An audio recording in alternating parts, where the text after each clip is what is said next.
సిద్దిపేట జిల్లా బెజ్జంకి మండలంలోని పలువురు మాల మహానాడు నాయకులు హైదరాబాద్లోని పర్యటనలో జరిగే మాలల సింహ గర్జనకు బయలుదేరి వెళ్లారు. వారంతా మండల కేంద్రం బెజ్జంకిలో మాలల ఐక్యత వర్ధిల్లాలి, హలో మాలా చలో హైదరాబాద్ అంటూ నినాదాలు చేస్తూ మండల పురోవిధుల గుండా ర్యాలీ నిర్వహించి బస్టాండ్లోని అంబేద్కర్ విగ్రహానికి పూలమాలలు వేసి నివాళులర్పించి ప్రైవేట్ వాహనాల్లో హైదరాబాద్ కు తరలి వెళ్లారు. ఈ సందర్భంగా మాల మహానాడు జాతీయ సాంస్కృతిక సారథి చైర్మన్ ఎలుక దేవయ్య మాట్లాడారు. మాలలు అంటే మంచికి, వీరత్వానికి, మేధ సంపత్తికి ప్రతీక అని అభివర్ణించారు.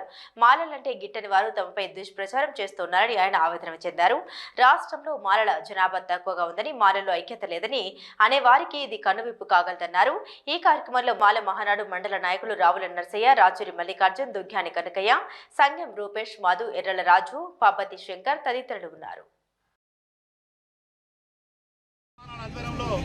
మాల ఉపకులాలందరూ కలిసి ఈరోజు జరిగినటువంటి ఏదైతే ఉన్నటువంటి ఏబీసీ వ్యతిరేకంగా మాలలంతా మహాధరణగా మహార్యాలీగా ఈరోజు అంబేద్కర్ సాక్షిగా బెజ్జంకి మండలం నుండి దాదాపుగా 7 బస్సులు ఒక 5-6 కార్లతో పెద్ద ఎత్తున 300 నుంచి 400 మంది యాత్రకు బయలుదేరినాము. అట్టి భారీ బహిరంగ సభకు మా యొక్క సంఖ్యాభావం జరుపుతున్నాము. ఈరోజు బెజ్జంకి మండలం నుంచి చాలా అధిక సంఖ్యలో వచ్చేసినటువంటి నా మండల ప్రజలకు పాదాభివందనాలు. రేపు రాబో రోజుల్లో మాల ఉపకులాల చైతన్యం కోసము, మన యొక్క రిజర్వేషన్ శాతం పెంపుదల కోసము మరియు జాతి యొక్క అస్తిత్వం కోసము మన నాయకులందరూ